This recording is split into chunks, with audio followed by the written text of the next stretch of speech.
Oklahoma Studios. Thunder Live, powered by Cox Communications. John Radigan, the Hall of Famer, Nancy Lieberman. You can look at a few basic things that turned the tide in this game or told the tale of it. Well, a couple things, and we'll hit stats later, but this team, they really missed Al Horford tonight. Just his big body, his experience, being able to push, Joker away from the basket.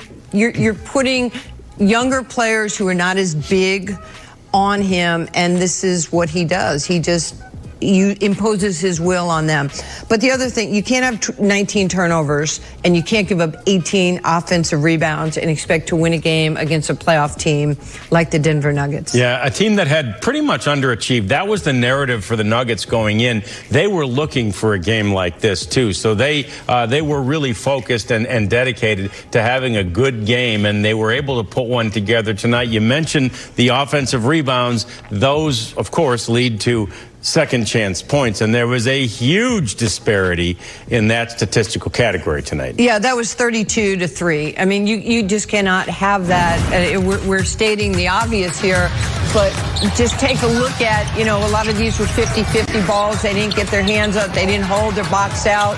And you can see the aggression right there on the offensive glass, by Denver, and those little putbacks are that's easy pickings for some of them. And that's Millsap just outworking Oklahoma City on the boards right there. So, you can clean it up, but it's going to be hard to win basketball games like this when you get outshot by 19. I mean, to have the Nuggets shoot 105 shots and you shoot 86, it's too much to overcome, and they went to the foul line almost twice as many times, 10 times more. Yeah, you add all that together and you end up with a result like we had tonight. Let's take you back out to Chesapeake Energy Arena, where Chris Fisher and Michael Cage are standing by to help us wrap it up, guys.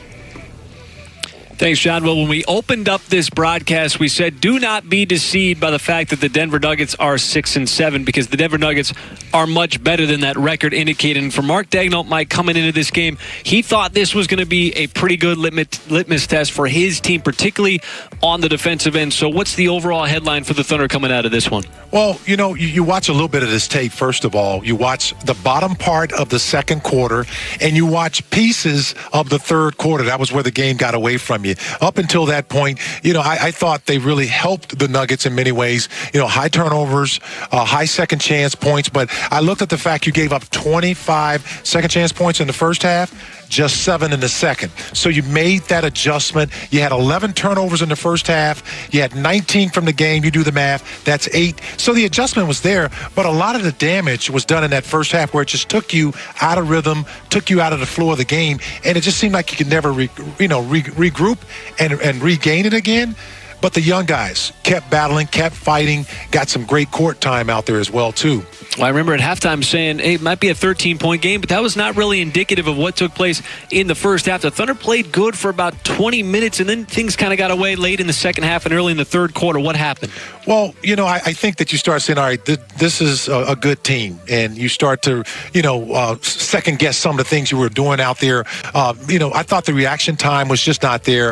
I thought the Nuggets were answering to the call of their coach, who called them out before the game yesterday after practice, saying, look, we're not a 6-7 team. We're better than this. This is a team, the Denver Nuggets, that were coming off a really tough home loss to the Utah Jazz by 4 points, in which it came down to offensive rebounds. But tonight, I thought the Nuggets really kept the gas, kept the pedal on the gas throughout the whole second half. The Thunder made a couple of good runs here and there. And I like the fact that Mark's playing all of the players, getting all the young guys out there some court time, because, man, we've always talked about it. No time is ever wasted in the association. And hats off, too, to Nikola Jokic. He was outstanding tonight, MVP candidate.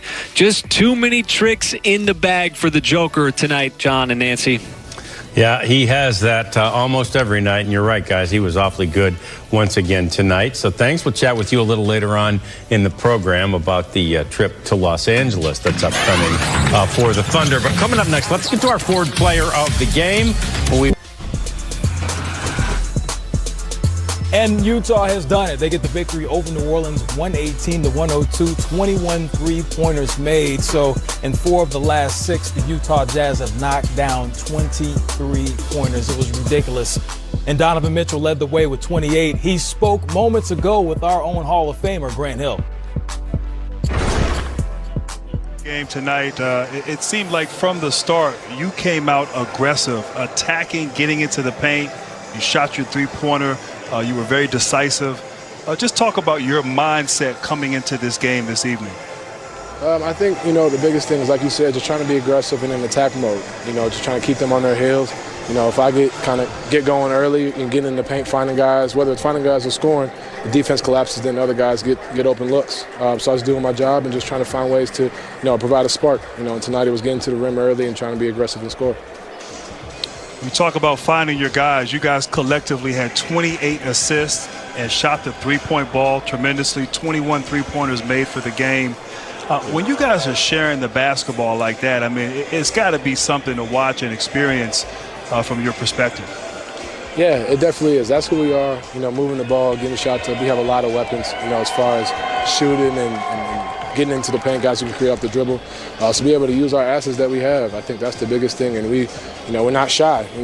We get mad when we pass up shots. I think that's the best part about this team, man, is we can encourage everybody to shoot, get in the paint and find guys, and we did a good job of that. What I admire about this team, you have great chemistry. There's a wonderful spirit, it seems, on this team. I'm just curious, in a tough Western Conference, and I know it's early in the season, we have a small sample size, but what's the potential, what's the ceiling, in your opinion, for this team? My ceiling and our ceiling, I think, in the goal, is nothing short of a championship. I don't think we come into a season saying, we're trying to get past the first round, second round. The goal is to win a championship. And, we haven't, in my time, we haven't gotten past the second round. But, the biggest thing is building upon each year, building and creating, like you said, that chemistry. And that's something that I feel like is unmatched and that'll help us, especially this year, with COVID going on and, not really be able to do much of being around each other all the time. For some teams, that's not always the greatest thing. But for us, we're always around. And I think the biggest thing is just trying to go out there and play hard every game, man. We're not trying to just go out here and just make the playoffs or just trying to contend. We're trying to go out there and win the whole thing. And, it's a tough Western Conference, but we got to keep playing like this and keep defending and be in good shape. Well, Donovan, that was an impressive championship effort tonight. Congratulations and good luck the rest of the season. Appreciate it. Thank you, guys. A dominant performance by the Utah Jazz, who now have won 6 games straight. They lead in this game by as many as 26. Smitty, we've seen them knock down the 3 ball with so much consistency lately. This Utah Jazz team right now sitting in the 3rd spot in the West. How dangerous are they as a true contender in the Western Conference? What I like about them is defensively first. They hang their hat defensively. But Candace, just watching this game, yes, the three-point shot was going down. Yes, they're unselfish, but it's the hockey assist, the secondary assist. And what I mean by that is, Candace, if you played on teams where somebody catch it and then it takes some time to get to the next person, I love what they're doing is it's already planned and predetermined by the second and third guy where the basketball is going, by their ball movement. They are already getting out of their hands and understanding that guy has a better shot and then that guy has a better shot than I have. So for me to see the ball move that quickly without any hesitation, that's what I'm loving about the Utah Jazz. Smitty, you're exactly right. I love the way that they're playing, but also the growth of Donovan Mitchell. Last season before